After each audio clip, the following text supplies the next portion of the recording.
ഇൻസ്റ്റഗ്രാമിലെ പുത്തൻ ഫീച്ചറായ സബ്സ്ക്രിപ്ഷൻ സേവനം പല സെലിബ്രിറ്റികളും ഉപയോഗപ്പെടുത്തും. ഈയിടെയാണ് രേണു സുധി ഇൻസ്റ്റഗ്രാമിൽ സബ്സ്ക്രിപ്ഷൻ സേവനം തുടങ്ങിയത്. നിരവധി ആളുകൾ ഇവരെ സബ്സ്ക്രൈബ് ചെയ്തു കഴിഞ്ഞു. നിലവിൽ 575 ആളുകളാണ് അവരെ സബ്സ്ക്രൈബ് ചെയ്തത്. ഇതൊരു പെയ്ഡ് മെമ്പർഷിപ്പ് രീതിയാണ്.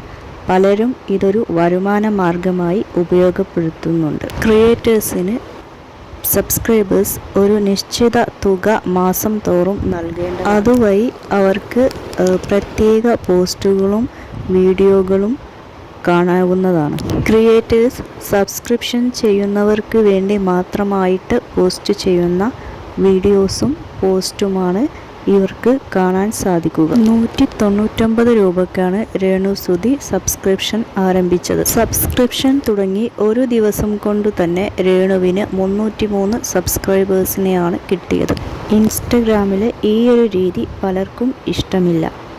പൈസ കൊടുത്ത് വീഡിയോ കാണേണ്ട ആവശ്യമുണ്ടോ എന്നാണ് ചിലർ ചോദിക്കുന്നത്. ചില സെലിബ്രിറ്റികളൊക്കെ ഈ സബ്സ്ക്രിപ്ഷൻ സേവനം ഉപയോഗപ്പെടുത്തുന്നുണ്ട്. അവരൊക്കെ മാസത്തിൽ ഒരു തുക നിശ്ചയിച്ചിട്ടുണ്ട്. രേണു സുധി നിശ്ചയിച്ച തുക സെലിബ്രിറ്റികൾ നിശ്ചയിച്ച തുകയേക്കാൾ വളരെ കുറവാണ്. അതുകൊണ്ടു തന്നെയായിരിക്കും അവർക്ക് കൂടുതൽ സബ്സ്ക്രൈബേഴ്സിന് ലഭിച്ചത്. രേണുവിൻ്റെ വീഡിയോകളെ പരിഹസിക്കുന്നവർ ധാരാളമുണ്ട്. പക്ഷേ അവരെ സപ്പോർട്ട് ചെയ്യുന്നവരും ധാരാളമുണ്ട്. അവർക്കെതിരെ നിരന്തരമായി വിമർശിച്ചുകൊണ്ട് വീഡിയോകൾ ചെയ്യുന്നവർ ധാരാളമായി കാണുന്നു. പക്ഷേ അവരെ സപ്പോർട്ട് ചെയ്ത് വീഡിയോ ചെയ്യുന്നവരും ഉണ്ട്. രേണു സുധിക്കെതിരെ ഒരുപാട് നാളായി വിമർശനങ്ങൾ ഉണ്ടായിട്ടും അവർ അതൊന്നും മൈൻഡ് ചെയ്യാതെ മുമ്പോട്ട് പോകുന്നുണ്ട്. അവർ ഇത്തരം വിമർശനങ്ങളെയൊന്നും കാര്യമായി എടുക്കുന്നില്ല. അവർ അവരുടെ കാര്യങ്ങളുമായി മുമ്പോട്ട് പോകുന്നു. അവർ കുറച്ചധികം ഷോർട്ട് ഫിലിമുകളിൽ അഭിനയിച്ചു കഴിഞ്ഞു. പക്ഷേ അതിനൊക്കെ അവർക്ക് വിമർശനങ്ങൾ നേരിടേണ്ടി വന്നു.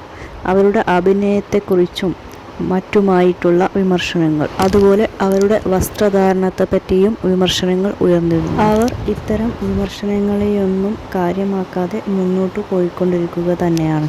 രേണു സുധി തനിക്ക് ഇഷ്ടമുള്ള പോലെ ജീവിക്കുകയാണ്. മറ്റുള്ളവർ എന്തു പറയുന്നു എന്ന് നോക്കുന്നില്ല. അഭിനയ മേഖലയിൽ പലരും ഉണ്ടെങ്കിലും രേണു സുധിക്ക് ഒരുപാട് വിമർശനങ്ങൾ നേരിടേണ്ടി വന്നു. അവരുടെ അതേ രീതിയിൽ പെർഫോം ചെയ്യുന്ന മറ്റു ആർട്ടിസ്റ്റുകളും ഉണ്ടെങ്കിലും അവർക്കൊന്നും ഇത്തരത്തിൽ ഉള്ള അനുഭവം ഉണ്ടായിട്ടില്ല. എല്ലാവർക്കും ഉണ്ടായിട്ടില്ല എന്നല്ല, ചിലർക്കൊക്കെ ഉണ്ടായിട്ടുണ്ട്. ഇവർ ഷോർട്ട് ഫിലിമുകളിലും ആൽബങ്ങളിലും മാത്രമാണ് അഭിനയിക്കുന്നത്. എന്നിട്ട് പോലും അവർ ഇത്രയും വിമർശനങ്ങൾ നേരിടുന്നു. സാധാരണ സിനിമാ മേഖലയിൽ അഭിനയിക്കുന്നവർക്കാണ് ഇത്തരം വിമർശനങ്ങൾ നേരിടേണ്ടി വരുന്നത്. രേണു സുധിക്ക് അവസരങ്ങൾ ഒരുപാട് ലഭിക്കുന്നുണ്ട്. അവർ അത് ഉപയോഗപ്പെടുത്തുന്നുമുണ്ട്. അവർക്ക് അഭിനയിക്കാൻ ഉള്ള ഒരു ആഗ്രഹം മുമ്പ് തന്നെ ഉണ്ടായിരുന്നു. അത്തരത്തിൽ ഒരു അവസരം വന്നപ്പോൾ അവർ അത് പ്രയോജനപ്പെടുത്തുന്നു. പലരും അവരുടെ അഭിനയത്തെയും കുറ്റം പറയുന്നുണ്ട്. അതായത് അഭിനയം കൊള്ളില്ല എന്നൊക്കെ. പക്ഷേ അവരുടെ വീഡിയോകളും ഷോർട്ട് ഫിലിമുകളുമെല്ലാം വൈറലാണ്. അത് ആളുകൾ കാണുന്നുണ്ട്. അവർക്ക് ഒരുപാട് അവസരങ്ങൾ വീണ്ടും വീണ്ടും ലഭിക്കുന്നുമുണ്ട്. ഈയിടെ അവർ ഒരു കാർ വാങ്ങിയിരുന്നു. അവരുടെ വരുമാനം കൂടിയതുകൊണ്ട് തന്നെയാണ് അവർ അവരുടെ ലൈഫ് സ്റ്റൈൽ മാറ്റിക്കൊണ്ടിരിക്കുന്നത്. സോഷ്യൽ മീഡിയയിൽ വൈറലായ അവർ സബ്സ്ക്രിപ്ഷൻ ആരംഭിച്ചത് കൊണ്ട് തന്നെ അവരെ സപ്പോർട്ട് ചെയ്യാൻ ഒരുപാട് പേർ ഉണ്ട്. അവരെ സപ്പോർട്ട് ചെയ്യുന്ന ഒരു പറ്റം ആളുകൾ ഉണ്ട്. അവർ അവരെ സബ്സ്ക്രൈബ് ചെയ്യുന്നതാണ്. അവരുടെ വീഡിയോസ് ഒക്കെ കാണാൻ ഇഷ്ടമുള്ള ആളുകളും ഉണ്ട്.